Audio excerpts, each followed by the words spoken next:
പിതാവിൻ്റെയും പുത്രൻ്റെയും പരിശുദ്ധാത്മാവിൻ്റെയും നാമത്തിൽ ആമേൻ. എൻ്റെ പ്രിയപ്പെട്ടവരെ, ഇന്ന് ജൂൺ 18 വ്യാഴാഴ്ച. അമ്മേ പരിശുദ്ധ അമ്മേ, അമ്മേ പരിശുദ്ധമേ, ദൈവമാതാവേ, കൃപാസനത്തിലൂടെ ഞങ്ങൾക്കും ഞങ്ങളുടെ ദേശത്തിനും അമ്മ മധ്യസ്ഥം തേടി തന്ന എല്ലാ അനുഗ്രഹങ്ങൾക്കും കൃപകൾക്കും ഞങ്ങളിപ്പോൾ ഹൃദയം നിറഞ്ഞ നന്ദി പറയുന്നു.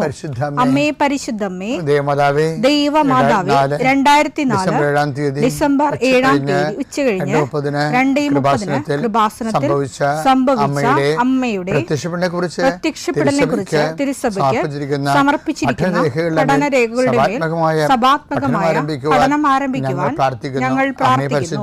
അമ്മേ പരിശുദ്ധമേ, ഭൂസ്വർലോകങ്ങളുടെ രാജ്ഞിയായ അങ്ങേയ്ക്ക് ഭൗമസംരക്ഷണത്തിനായി പ്രപഞ്ചപ്രകൃതിയെ തന്നെ തിരുസഭ പ്രതിഷ്ഠിക്കുവാൻ ഈ പ്രത്യക്ഷീകരണം വഴി ഇടയാക്കണമേ. പരിശുദ്ധമേ, ജപമാല മാതാവേ, സകല കൃപാസനം പ്രാർത്ഥനയോടും ചേർത്ത് ഞങ്ങളിപ്പോൾ പ്രാർത്ഥിക്കുന്ന ഈ കുടുംബത്തിന്റെ പ്രത്യേക നിയോഗം പറ മക്കളെ.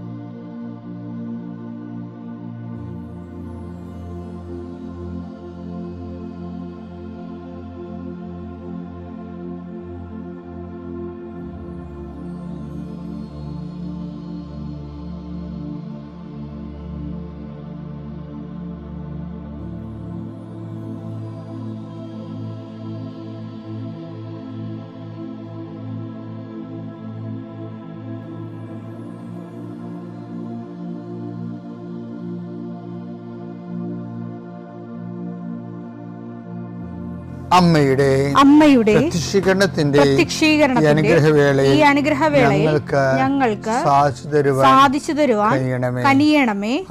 ആമേൻ. വിശ്വാസ പ്രമാണം. സർവശക്തനായ പിതാവും ആകാശത്തിന്റെയും ഭൂമിയുടെയും സൃഷ്ടാവുമായ ദൈവത്തിൽ ഞാൻ വിശ്വസിക്കുന്നു.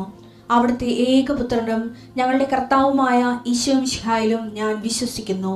ഈ പുത്രൻ പരിശുദ്ധാത്മാവിനാൽ ഗർഭസ്ഥനായി കന്യകാമറിയത്തിൽ നിന്ന് പിറന്ന് പൊന്തിയോസ് പീലാത്തോസിന്റെ കാലത്ത് പീഡകൾ സഹിച്ച് കുരിശിൽ തറയ്ക്കപ്പെട്ട് മരിച്ച് അടക്കപ്പെട്ട് പാതാളങ്ങളിൽ ഇറങ്ങി മരിച്ചവരുടെ ഇടയിൽ നിന്ന് 3-ാം നാൾ ഉയർത്ത് സ്വർഗത്തിലേക്ക് എഴുന്നള്ളി സർവശക്തിയുള്ള പിതാവായ ദൈവത്തിന്റെ വലതുഭാഗത്തിരിക്കുന്നു.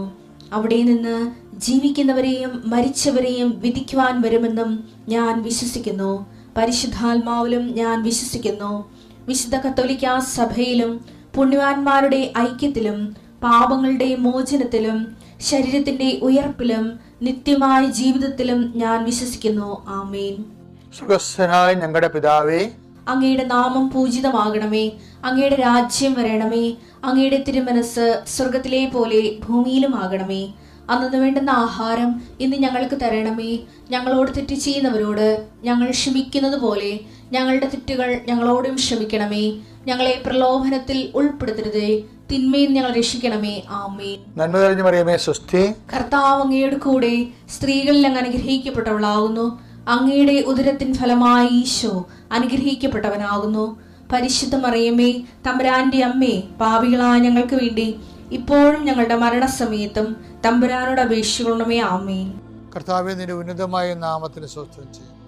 കർത്താവേ, നിന്റെ വിശുദ്ധ പൗരോഹിത്യത്തെ മഹത്വപ്പെടുത്തണമേ. കർത്താവെ, സഭയിലുള്ള സാന്നിധ്യം പ്രകടമാക്കണമേ.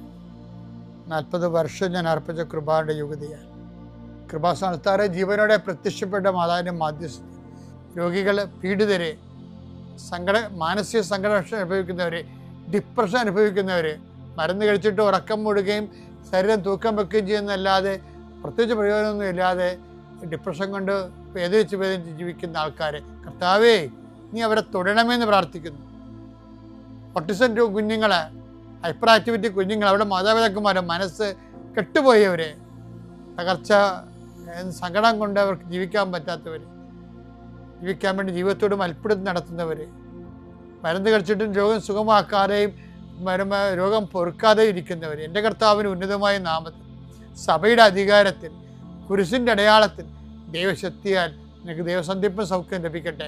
നിത്യം പിതാവും പുത്രനും പരിശുദ്ധാത്മാവുമായ സർവ്വേശ്വര എന്നേക്കും ആമേൻ. എൻ്റെ പ്രിയപ്പെട്ടവരെ, നമ്മൾ ഉടമ്പടിയിൽ അർത്ഥവത്തായിട്ട് കാര്യക്ഷമമായ ഉടമ്പടി പ്രവർത്തനമാണ് നമ്മൾ നടത്തുന്നതെന്ന്, അഥവാ പ്രേക്ഷിത പ്രവർത്തനമാണ് നമ്മൾ നടത്തുന്നതെന്ന് നമ്മൾ ആദ്യം ഉറപ്പ് വരുത്തേണ്ടതാണ്. ഇപ്പം നിങ്ങളോട് ഞാൻ സംസാരിക്കുന്നല്ലേ, അപ്പോൾ സംസാരിക്കുന്ന മുമ്പ് ഞാൻ കുറേ മനസ്സിൽ പ്രാർത്ഥിക്കുകയും ഇനി കർത്താവ് ആഗ്രഹിക്കുന്ന കാര്യങ്ങൾ എനിക്ക് വെളിപ്പെടുത്തി കിട്ടാൻ വേണ്ടി ഞാൻ മനസ്സൊരുക്കുകയൊക്കെ ചെയ്യുന്നുണ്ട്. ഇത് ഇപ്പം തുടങ്ങിയല്ല, പട്ടുമുതലേ കർത്താവിൻ്റെ കാര്യം പറയാൻ തുടങ്ങുന്ന കാലം മുതലേ എനിക്കൊരു ചെറിയ ടെൻഷൻ ഉണ്ടാകും എപ്പോഴും. അത് എത്ര വയസ്സായാലും എനിക്ക് തോന്നുന്നത് ടെൻഷൻ കുറയരുതെന്നുള്ളതാണ് എൻ്റെ അനുഭവത്തിൽ നിന്ന് ഞാൻ പഠിച്ചത്. കാര്യം ഞാൻ ഇടവകയിലൊക്കെ നടത്തിയിട്ടുള്ള ഇരിക്കുമ്പോഴേ നമുക്ക് വൈകുന്നേരമല്ല ഓരോ സ്ഥലത്ത് കൺവെൻഷന് വിളിക്കണം നമ്മളാണ്. അപ്പോൾ ഞാൻ ഡെയിലി പോയി വരികയായിരിക്കും ചെയ്യണത്. പക്ഷേ ഇടവകയിൽ വരുമ്പോൾ ചില സമയത്ത് വല്ല സിക്കായിരിക്കും, ചിലപ്പോൾ ചില സമയത്ത് നമ്മുടെ വീട്ടിൽ അവിടെ ഇടവക മരിപ്പുണ്ടാവും. മരണമൊക്കെ ഉണ്ടായാൽ നമുക്ക് ഇട്ടച്ചും പോകാൻ പറ്റത്തില്ല. അതെല്ലാം കഴിഞ്ഞ് പരവെടുത്ത് അതിൻ്റെ കുർബാന ചൊല്ലി ആൾക്കാരെല്ലാം പിരിച്ചതിന് ശേഷമേ നമുക്ക് പോകാൻ പറ്റത്തുള്ളൂ. അപ്പോൾ നമുക്ക് ചിലപ്പോൾ 10-120 കിലോമീറ്റർ സഞ്ചരിക്കണമെങ്കിൽ ചിലപ്പോൾ അരമണിക്കൂർ ഉണ്ടാകത്തുള്ളൂ. അപ്പം അങ്ങനെ വരുമ്പോൾ അങ്ങനെ സഞ്ചരിച്ചാൽ പോലും സമയത്ത് എത്താൻ പറ്റത്തില്ല. അങ്ങനെ വരുമ്പോൾ നമ്മൾ എന്ത് ചെയ്യും? നമ്മളൊരു ടെൻഷൻ അടിക്കും അല്ലേ? തീർച്ചയായിട്ടും. പക്ഷേ ടെൻഷൻ അടിക്കുമ്പോൾ നമ്മളതിനെ പ്രെയറായിട്ട് കൺവേർട്ട് ചെയ്യും. ഞാൻ കാറിലിരുന്നുകൊണ്ട് ആരോടും സംസാരിക്കത്തില്ല. അതിപ്പോഴും അങ്ങനെയാണ്. എനിക്ക് എന്തെങ്കിലും ഹെവി ലോഡ് പിടിക്കാൻ തുടങ്ങിയാൽ ഞാൻ സൈലൻ്റ് ആയിരിക്കും. അതിൻ്റെ കാര്യം എന്ന് വെച്ച് കഴിഞ്ഞാൽ ഈ ആകാശത്തിൽ ഇന്ധനം നിറക്കുന്ന വിമാനങ്ങളില്ലേ, അവർ സൈലൻ്റ് ആയിരിക്കും, ശബ്ദമായിട്ട് നിന്നിരിക്കും. അതായത് നമ്മൾ പ്രെയർ ചെയ്ത് നമ്മളുടെ ഒരു ടെൻഷനുണ്ട്, പിന്നെ നമ്മൾക്ക് ചെയ്യാനുള്ള ആശങ്ക ഉണ്ട്, ആങ്സൈറ്റി ഇതൊക്കെ ഉണ്ടാകും. ഇതൊക്കെ ഏറ്റവും കൂടുതൽ വേണ്ട കാര്യങ്ങളാണ് ഇതെല്ലാം.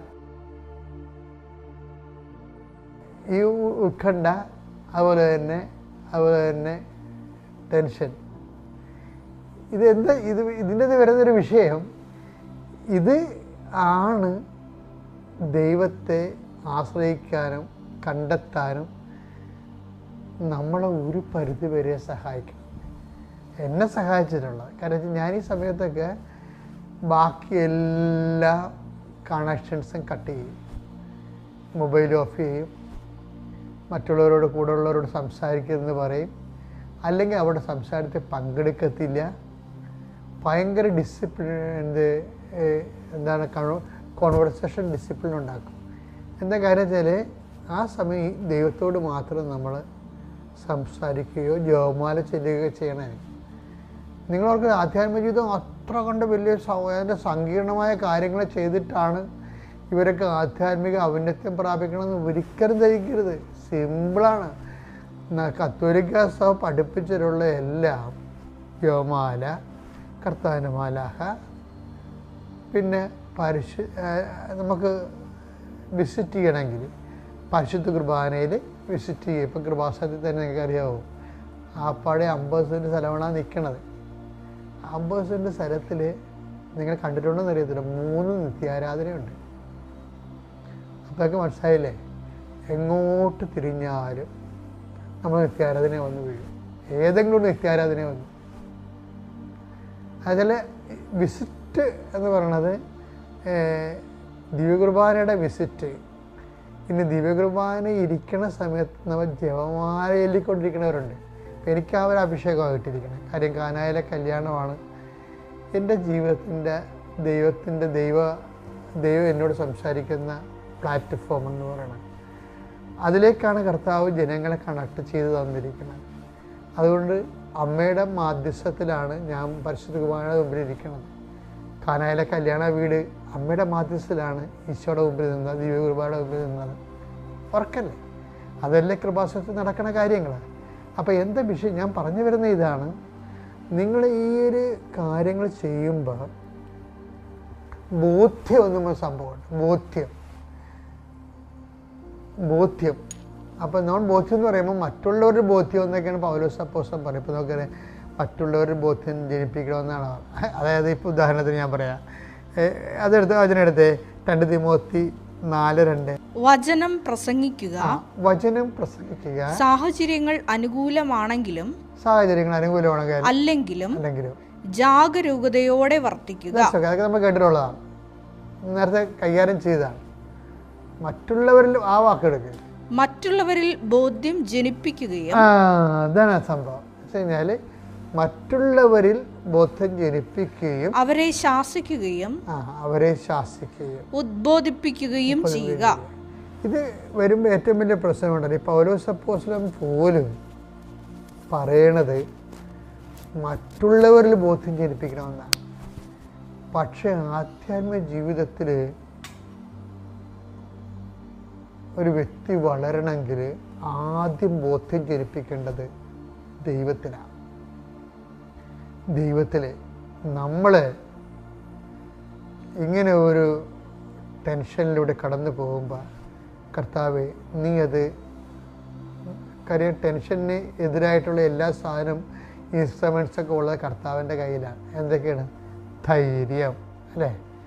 പിന്നെ ഞാനൊരു പ്രാക്ടിക്കലായിട്ടൊരു കാര്യം പറയാം. നിങ്ങൾക്ക് ടെൻഷൻ്റെ കാലത്ത് ഒരു ധൈര്യവും തോന്നത്തില്ല. അപ്പം നിങ്ങളോർക്കും പ്രാർത്ഥിക്കുമ്പോൾ തന്നെ ഉടനെ ടെൻഷൻ വരുമ്പോൾ നമ്മൾ പ്രാർത്ഥിക്കുമ്പോൾ ഉടനെ ഒരു ധൈര്യം തോന്നത്തില്ല.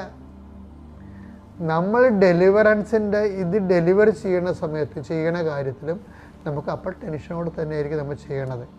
നിങ്ങളാരും വിചാരിക്കുന്നത് പ്രാർത്ഥിക്കുമ്പോൾ ഉടനെ ടെൻഷൻ ഇങ്ങനെ കാറ്റ് വരുമ്പോൾ മേഘങ്ങൾ എങ്ങോട്ട് തൂത്തുപോണ പോലെ ടെൻഷൻ അങ്ങോട്ട് മാറുമെന്ന്. മാറുന്നവരുണ്ടാകാം. പക്ഷേ ഞാൻ 21 ലക്ഷം ആൾക്കാരെ കൗൺസിൽ ചെയ്തിട്ടുള്ള അവർ ടെൻഷൻ അടിച്ച് തന്നെയാണ് പ്രാർത്ഥിക്കണത്, ടെൻഷൻ അടിച്ച് തന്നെയാണ് ഓരോ കാര്യങ്ങൾ ചെയ്യണത്. പക്ഷെ ഒരു കാര്യം കർത്തവാണ്. എന്താണ് വ്യത്യാസം എന്ന് പറയുന്നത്, ഞാൻ എന്തുമാത്രം ടെൻഷൻ അടിച്ചാണ് ഓരോ ധ്യാനങ്ങളും ചെയ്തിരിക്കണത്. ടെൻഷൻ അടിക്കാതെയും ചെയ്തിട്ടുണ്ട്.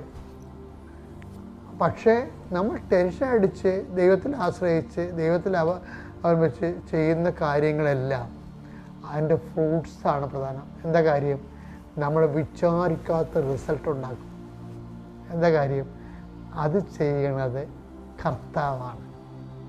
എൻ്റെ മക്കളെ, കർത്താവിന് ചെയ്യാൻ പറ്റിയ ഒരു പ്രൊവിഷൻ ജീവിതത്തിലുണ്ട്. നമുക്ക് നാളെ അത് കാണാം. കർത്താവ് നമ്മുടെ ജീവിതത്തിൽ ചെയ്ത്. ഇപ്പം ഞാൻ പറഞ്ഞില്ലേ, ഇപ്പോൾ ടെൻഷൻ അടിക്കുമ്പോൾ എൻ്റെ മക്കൾ എന്ത് ചെയ്യണം? എല്ലാ കണക്ഷനും ഊരിയിടണം. ഇടിവിട്ട് വരേണ്ട സമയത്ത് അങ്ങനെയല്ല അവ ചെയ്യണത്. ഇടിവിട്ട് വരുമ്പോൾ എന്ത് ചെയ്യും? എല്ലാ മെയിൻ സ്വിച്ച് ചിലപ്പോൾ ഓഫ് ആക്കണവരുണ്ട്, ചിലപ്പോൾ ഫീസ് ഊരിക്കളയണവരുണ്ട്. ഇത് തന്നെയാണ് നമുക്ക് ടെൻഷൻ ഉണ്ടാകുമ്പോഴും നമ്മൾ മറ്റുള്ള ആൾക്കാരുമായിട്ടുള്ള മൊബൈൽ ഓഫ് ചെയ്യും, മറ്റുള്ള ആൾക്കാരുള്ള കണക്ഷൻസ് മാറുക. കണക്ഷൻസ് ഊരിക്കളയണം മാത്രമല്ല, അതിനെ പ്രെയറായിട്ട് കൺവേർട്ട് ചെയ്യണം. എന്നാൽ ബാക്കി ഈ നമ്മൾ ടെൻഷൻ അടിക്കുന്ന വിഷയം ചെയ്യണം നമ്മളായിരിക്കത്തില്ല, അത് നിൻ്റെ കർത്താവായിരിക്കും. Okay, thank you.